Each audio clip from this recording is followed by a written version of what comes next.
Alors bonsoir, je suis le docteur Michael Sikora, je suis psychiatre Bonsoir, je suis le docteur Hubertus, je suis psychiatre. et il y a une étude qui est sortie là sur le pramipexole. Le pramipexole. C'est une étude randomisée contrôlée en double aveugle, c'est-à-dire qu'ils ont pris des gens, ils ont pris 75 patients, ils leur ont filé du pramipexole et à l'autre, ils ont filé du placebo. Et ils ont regardé ce que ça donnait et ils sont même allés jusqu'à 1 an. Okay. L'étude, elle est publiée dans le Lancet Psychiatrie, qui est un des plus prestigieux journaux, si tant est que ça veuille dire quoi que ce soit. Moi, j'ai arrêté de m'abonner parce qu'il y a pas mal de trucs qui servent à rien. Mais c'est la seule étude, ou presque, ça fait partie des 5 études que je vais lire, que j'ai lues de façon intégrale cette année. Il faut que les gens la lisent. Donc, elle va être dans les commentaires. Il y a un infirmier de pratique avancée qui a traduit, qui a même fait quelques commentaires. Et il y a une taille d'effet de 0,87. Je sais pas si les gens se rendent compte, 0,87. C'est-à-dire que ça marche, et ça marche bien, et c'est dans la dépression résistante, et c'est une molécule qu'augmente la dopamine. C'est vraiment aussi simple que ça. Alors en fait, elle augmente pas la dopamine, elle augmente le signal dopaminergique parce que elle va se lier à des récepteurs post-synaptiques. Donc, il n'y a pas plus de dopamine dans la synapse, mais les neurones après récupèrent un petit peu. C'est différent de ce qu'on peut avoir, par exemple, avec le méthylphénidate ou je sais pas quoi. La profession, à mon avis, est un peu en perdition, la discipline, la psychiatrie, parce que on prescrit plus de neuroleptiques dans la dépression, résistante aussi, que de pramipexole. C'est de te dire à quel point on est perdu. Tu prends n'importe quel textbook de psychiatrie, de neurosciences, et il y a un lien entre la dopamine et le plaisir. Tout le monde sait ça, on est d'accord? Le lien entre la sérotonine et la dépression, tout le monde sait qu'il n'est pas bon. Malheureusement, les types de médicaments .info.gouv sont pas au courant encore, ils recopient toujours les notices, mais le reste du monde est à peu près au courant. Okay, mais dopamine et humeur et plaisir, il y a un lien très fort. Mais parce que les labos pouvaient faire du fric avec des neuroleptiques, eh ben, on prescrit des neuroleptiques dans la dépression résistante avant de prescrire du pramipexole. C'est lunaire, honnêtement, c'est lunaire.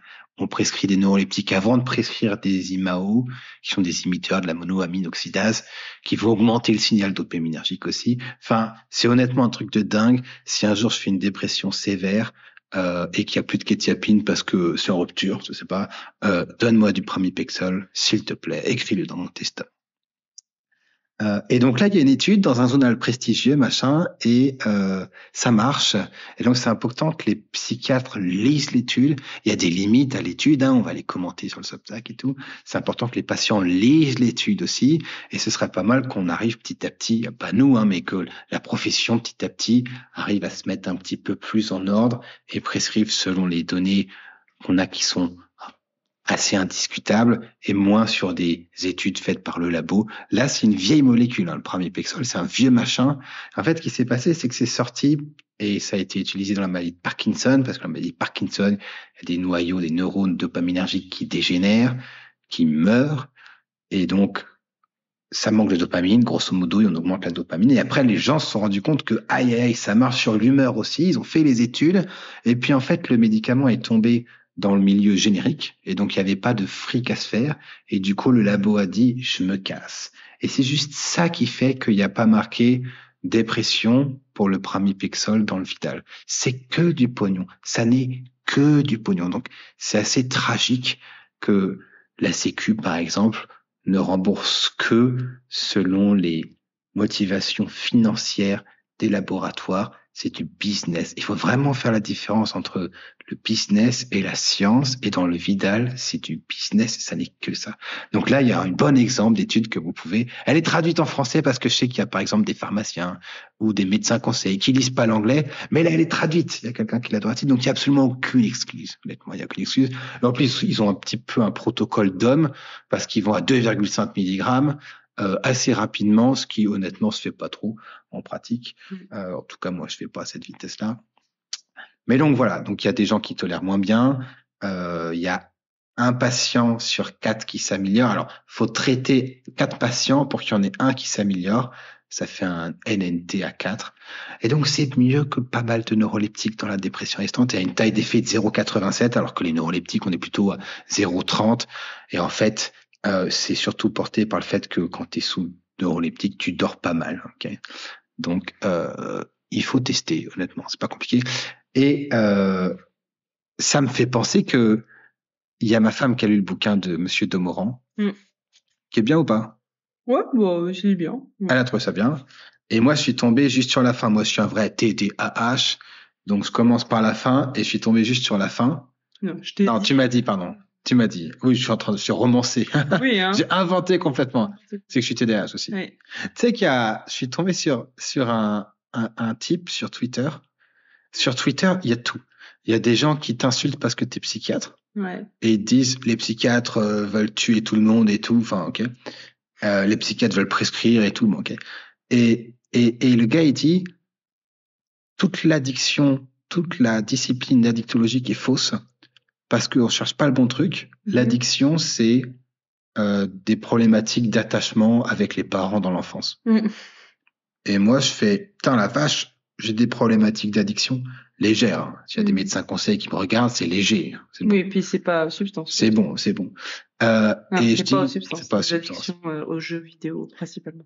Et puis, à la psychiatrie, j'adore ça. Oui, non, mais je le dis parce que... Parce qu'après, on se fait un peu emmerder. Hein, voilà. Je crois qu'il y a une limite d'expertise que tu peux exiger. Tu vois, tu peux pas demander aux gens de se faire expertiser tout le temps. Et du coup, je dis, c'est marrant parce que moi, j'ai eu une enfance bénie, tu vois. Et j'ai quand même eu des problématiques d'addiction. Et le gars, il me dit, impossible de pas avoir eu de traumatisme. Et là, je réponds, je suis assez formel, j'ai pas eu de traumatisme. Et là, il dit, la naissance est un traumatisme. Tout le monde est traumatisé. Et là, je réponds, dis donc, c'est complètement con ton truc. Et là, il me dit, tout le monde n'est pas addict. Il me dit, ou alors c'est que t'es trop bête pour intégrer tes états émotionnels et tu penses que tu vas bien alors qu'en fait tu vas pas bien. Donc en fait, t'es niqué quoi. Soit t'as un trauma mais tu t'en es pas rendu compte, soit tu penses que tu vas bien mais en fait tu vas pas bien. Honnêtement, Freud et ses histoires de pénis là, c'était pas beaucoup plus déconnant, hein, je veux dire. Franchement, bon. Alors je sais plus du tout pourquoi je disais ça. Toujours est-il que ma femme me dit à la fin c'est chaud. À la fin, le livre de Monsieur Domoran c'est un peu chaud. Et du coup, qu'est-ce que je fais? Je lis la fin et je fais la vache, faut qu'on fasse une vidéo. Et elle me dit non, tu vas lire le livre en entier avant de faire une vidéo. Ouais, j'ai pas réussi. Elle a perdu ce combat et du coup, on va faire une vidéo et on fera une autre vidéo après et on verra si ça change mon avis. Ok. Comme ça, on fait un post-test. Et comme ça, tu vas finalement pouvoir le lire, ce livre. Ouais, il y a 100 pages en plus, pas déconner. Et du coup, à la fin, le mec, il dit que, en fait, grosso modo, la vie est grise. Alors, en fait, c'est Domoran, il dit que il s'ennuie dans sa vie, maintenant qu'il est plus ou moins équilibré. Ouais. Et il en parle à son psychiatre. Et le psychiatre lui répond, mais la vie est grise. La vie est grise, voilà. Il dit, à quoi bon vivre sans le rire, la légèreté retrouvée de l'adolescence? Bon, il a quand même un petit côté... oui, voilà, c'est littéraire. C'est littéraire. Sans un ciel bleu profond et le monde éclairé d'un soleil éclatant. Alors, ceci dit, là, il décrit des vrais éléments d'hypomanie, hein, avec comment dire, la flamboyance des couleurs. C'est vrai. Ouais. Une crépitation de joie et d'énergie, machin. Mais la vie est de couleur grise, répond le psychiatre d'un ton doux, me laissant deviner le très long chemin qui m'attendait, apprendre à vivre. Ouais. Alors attends, le gris et la grisaille ne sont pas les teintes les plus joyeuses du spectre. Alors ça, c'est vrai. On est même plutôt sur un extrême du spectre, si tu veux. Et malgré mes sautes d'humeur, mes agacements, mon impatience, j'ai fini par admettre que le réel se peignait dans ses tonalités, donc grise. Ouais. Déprimant, souvent. Mais il ne tient qu'à moi, soigné toujours, apaisé parfois, de contempler ce paysage monochrome, et déceler des couleurs vives dans la vie abîmée. Alors, moi, j'ai une question. C'est la fin du bouquin. C'est la fin du bouquin. Moi, j'ai une question. Je suis bipolaire. Je pense que je suis bipolaire, toi. C'est clair. Est-ce que, si tu suis mes vidéos, est-ce que j'ai l'air d'être dans une grisaille monochrome, suffocante, dans laquelle on doit apprendre à vivre? Je comprends que la vie n'ait pas l'air aussi colorée que quand on est en phase hypomane ou maniaque. avec les couleurs qui sont flamboyantes et vibrantes et machin. Mais dans ce cas-là, j'aurais plutôt dit la vie est de couleur pastel, quoi. Putain, ouais, mais là c'est bien joué. Bah oui, mais les couleurs sont douces, tu vois, mais elles sont là quand même. Quoi. La vie est pas grise, elle est pastel éventuellement pour un bipolaire en tout cas. Je pense que pour tout le monde elle est normale, mais pour un bipolaire qui a connu des phases hautes, voilà, j'irais plutôt là-dessus personnellement. Alors, gris, je trouve ça très déprimant. Là, il faut faire attention. On parle pas des gens qui ont, en plus de leur maniaco-dépression, un tempérament affectif. Oui, voilà. Parce que les gens qui ont un tempérament affectif et qui sont hyperthymiques, comme moi un peu, eh ben, ils sont toujours en pleine forme. Oui, c'est ça. La vie est trop brève. Les journées sont trop courtes. Je perds du temps à dormir et j'ai tellement de choses à faire, je te jure. J'ai un Substack et je mets 15 idées par jour et j'en fais un à chaque fois. Donc, j'ai maintenant 400 articles de retard. Je veux faire du piano, il y a de la guitare. Enfin, voilà, j'adore ça, j'adore. Et après, il y a les gens qui sont maniaco-dépressifs, qui ont une humeur normale. Voilà. Les gens maniaco-dépressifs qui sont dysthymiques, qui ont un tempérament dysthymique, tu vois, qui voient le verre à moitié vide, qui sont des anxieux, plutôt anxieux, qui sont c'est pas les plus fun. Ils ont plein d'empathie, ce que tu veux. Peut-être Monsieur Demorand. Et puis après, il y a les gens qui sont cyclotimiques. Et là, ça devient un peu plus compliqué, à mon avis, dans la littérature. Et il y a un tempérament irritable. Ça, c'est ceux qui sont tout le temps vénères. Mais bon, maintenant, on les appelle les TDAH. Et ils arrivent à ma consulte et ils disent, je comprends pas, la Ritaline marche plus. Est-ce qu'on n'augmenterait pas les doses? Et je dis, non. Et là, il y a la liste d'examphétamine qui arrive. Donc, tous mes patients qui voient que la Ritaline marche pas disent, est-ce qu'on prendrait pas la liste d'examphétamine? Et honnêtement, sur ces patients-là, moi, je le ferais probablement pas. Je pense pas. Enfin bon, ça c'est encore notre sujet.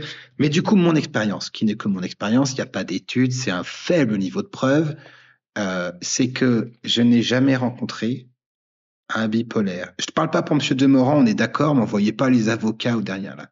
Je parle pour mes patients. Je n'ai jamais rencontré de patient bipolaire qui, quand il disait la vie est grise, n'avait pas de problème d'humeur insuffisamment équilibré. Voilà. Ça ne m'est jamais arrivé. Il n'y a aucun doute que ça existe. Je n'ai aucun doute sur ça, mais je n'ai jamais rencontré ça. Je pense que la profession, alors que les molécules qui sont le plus à même d'être prescrites chez un patient bipolaire sont des dopamines bloquants, je pense que n'importe quel patient qui dit « Écoutez, je suis pas dépressif, je suis pas non plus maniaque, mais putain, c'est gris, monochrome et ennuyeux », je pense que les patients sous ces traitements-là doivent alarmer le prescripteur parce que jusqu'à preuve du contraire, il y a une problématique d'abrasion, d'émoussement affectif, t'appelles ça comme tu veux, de dopamine qui est trop bloquée. Oui, alors il y a la dopamine et puis même le lithium à trop de dose, ça peut abraser aussi. Oui, mais peut-être parce que ça joue sur la dopamine, est-ce que tu veux. Alors c'est réducteur, effectivement, on réduit. Il n'y a pas que les antipsychotiques, quoi. Il y a plusieurs médicaments qui peuvent abraser, certains antidépresseurs. Alors je crois que Monsieur Demorand n'en a plus de toute façon, c'est ce qu'il dit dans le livre. Mais il y a d'autres médicaments qui peuvent abraser. Le problème avec les médicaments qui régulent l'humeur, c'est que ça peut abraser. Toujours avoir la lamotrigine. Oui, la lamotrigine. Moi, la lamotrigine, c'était un truc de fou, honnêtement. Ouais. Je regardais un film et je chialais pas du tout, quoi. Putain, c'est un peu chiant. Alors que d'habitude, quand on met là-haut, on est obligé de mettre pause parce que j'arrive plus à respirer tellement je chiale. C'est quand même terrible. Donc voilà. C'est vraiment un message important. Faut que les prescripteurs aient en tête ça, que tu peux pas prescrire tous les neuroleptiques du coin. Tu peux pas prescrire tous les molécules sérotoninergiques du coin, avoir des gens qui disent, ah putain, c'est gris, et ne pas essayer des molécules dopaminergiques. Alors c'est réducteur, on est d'accord. Hein. On le fait simple, on le fait pas encore de pharmaco là. C'est plus que, en fait, je pense que si j'ai un patient qui me vient en disant c'est gris, même s'il est stable, j'entame au moins une discussion avec lui pour savoir est-ce que on essaye de faire mieux tu testes, ou pas. Tu testes. Et pas, je dis pas, bah non, mais la vie est grise, c'est normal. Alors peut-être que c'est pas ça qui s'est dit. Peut-être que Monsieur Demorand, il a entendu ça, mais qu'en fait c'était pas exactement ça. Enfin bref, il y a plein de choses qui ont pu se passer. Je fustige absolument pas ni Monsieur Demorand ni le psychiatre. C'est bien. Ceinture, bretelle, couche. Merci. Mais par contre, ouais, pour moi, ça vaut au moins une discussion sur les bénéfices. Puis tu fais venir l'entourage. L'entourage, il sait te dire cash. Si, oui, écoutez, il est comme d'hab, il a toujours été un peu gna, et puis bon, c'est son état stable. Ou si jamais, il est quand même un peu en dessous. Alors, des fois, il y a des entourages qui sont des petits coquins et ils ont tellement peur que ça vrille, ils disent surtout touchez à rien, surtout touchez à rien. Ah oui, c'est ça, ouais. Mais un patient qui voit la vie grise, un patient bipolaire qui voit la vie grise, monochrome, si tu fais passer un questionnaire suicidaire, tu n'as pas beaucoup de points, il n'y a pas de doute.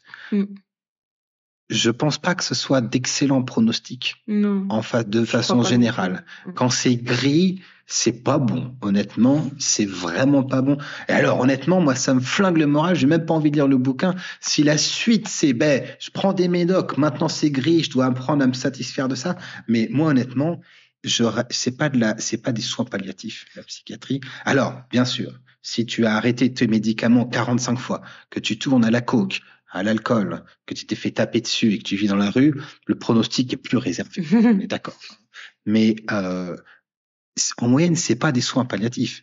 On a des gens qui vont nickel. Hein. On a des gens qui c'était une catastrophe, et on a des gens qui vont nickel. Et honnêtement, c'est pour ça que moi, personnellement, les gus qui sont sur les réseaux et qui te disent j'ai été tué à cause des antidépresseurs, machin, ils étaient à peine malades. Enfin, ça ne m'intéresse pas du tout, honnêtement. Je dis pas qu'ils n'existent pas, mais c'est même pas mon problème, honnêtement. C'est la médecine, machin. Mais du coup, il y a des patients comme ça. Et tu vois, moi, hier, mais ça date d'hier, c'est pas avant-hier, ça date d'hier. Il y a un gamin de 17 ans, il est mal depuis qu'il a 12 ans. Il a essayé tous les neuroleptiques du coin, tertium machin, plus 40 kilos, enfin, c'est tout la classique. Hein. On a essayé du Prami. Tu vois en 4 secondes que ça va mieux. 4 secondes. Comment ça va? Et vous, tu vois? Alors qu'avant, c'était machin. 4 secondes. T'as la mère à côté qui t'écoutait, c'est pas dur. Je l'ai pas vu comme ça fait des années. Meuf, ça me fait chialer. Et honnêtement, j'aimerais bien te dire que j'ai fait un truc de malade, tu vois. Mais j'ai mis du Pramipixol, c'est un vieux truc. Ils filent ça à des patients qui ont la maladie de Parkinson. Je veux dire, la tolérance sur le long terme, ça n'a rien à voir avec de la kétiapine, mais ça n'a rien. Sinon, ça se met aussi dans le syndrome des jambes sans repos, accessoirement. Ouais, alors après, là, t'as des patients qui peuvent avoir une augmentation, en fait, ça aggrave petit à petit. Oui, ça, je sais, mais. Tout est possible. Mais en termes de tolérance, quand tu mets de la kétiapine, je veux dire, la tolérance, elle est désastreuse. Le risque de diabète, il explose. T'as des risques de dyskinésie tardive. T'as des risques de constipation. J'en ai qui sont morts de constipation. Après, le Pramipixol, il y a des effets secondaires graves, mais qui sont rares, quoi. Il faut prévenir le patient. Non, mais pas d'effets secondaires. Mais, à mon avis, il n'y a pas de pire effet secondaire que d'être dépressif. Ça. Je veux dire, il y a pas pire que ça, c'est pas compliqué. Donc, voilà, je pense qu'on a un message, parce que, mine de rien, notre petite entreprise grandit tranquillement, mine de rien. Franchement, le niveau d'exigence doit être extrêmement élevé. Tu vois, je veux dire, ça doit être bien. Moi, tu vois, l'exemple, c'est comment on sait quand on est stable ou pas. Tu vois, moi, j'ai fait du sport aujourd'hui et mon cœur s'est adapté à quand je faisais du sport. J'ai pas pensé, est-ce que mon corps va gérer quand je vais faire du sport avant de le faire? Quand je me suis mis, il a géré. Et quand je me suis cassé, il s'est adapté. J'y ai pas pensé non plus. Mes poumons ont fait pareil. J'ai fait pipi. Je sais même pas combien de fois j'ai fait pipi parce que j'en ai rien à foutre. Tu vois, ma vessie se contracte. Je regarde un petit peu Twitter. Je reste trop longtemps. Tu me dis, qu'est-ce que tu fous? Je reviens. Tu vois, tout ça se fait naturellement. L'humeur, c'est pareil. Tu sais que ton humeur est bonne quand t'y penses même plus. Ça se fait tout seul. Quand j'étais énervé, c'est qu'il y avait des raisons d'être énervé, tu vois. Genre, j'ai encore quelqu'un qui m'a refusé le dossier MDPH. Oh putain. Après, j'étais heureux et du coup, vu que j'étais heureux, ça m'a encouragé. Donc, j'ai vu mon gamin, machin, gna. J'étais angoissé, donc j'ai fait les trucs qui m'angoissaient. Tu vois, mon humeur, mes émotions m'ont servi. Et là, tu sais. Donc, franchement, ça se voit. Tu vois, ça se voit, ça se sent. Et si t'arrives et que tu dis, tout est triste, tout est gris, t'as un fucking problème. Et heureusement, il y a des solutions, mais ça implique que tu prescris autrement que dans le Vidal. C'est indispensable. Tu ne peux pas être médecin et prescrire comme le Vidal, sinon tu raccroches ta blouse et tu vas bosser pour les labos pharmaceutiques. Ils embauchent, il n'y a aucun problème, mais t'as pas besoin de cliniciens qui se contentent de « Ah tiens, non, ça a l'AMM », c'est pas possible. Voilà. Est-ce que tu as des choses à dire? Non. Donc, je lirai après, mais putain, ça me fout le cafard. Eh bien, écoutez, bonne soirée, bonne journée, bon courage. J'ai l'air d'être gris. Plus les patients que je suis, sans déconner. Lâche l'affaire. Fini la vidéo. Chez les poètes qui ont un Nobel, je crois, t'en as 40% qui sont bipo. Tu crois ils voient la vie grise? Pas déconner. Allez, au revoir.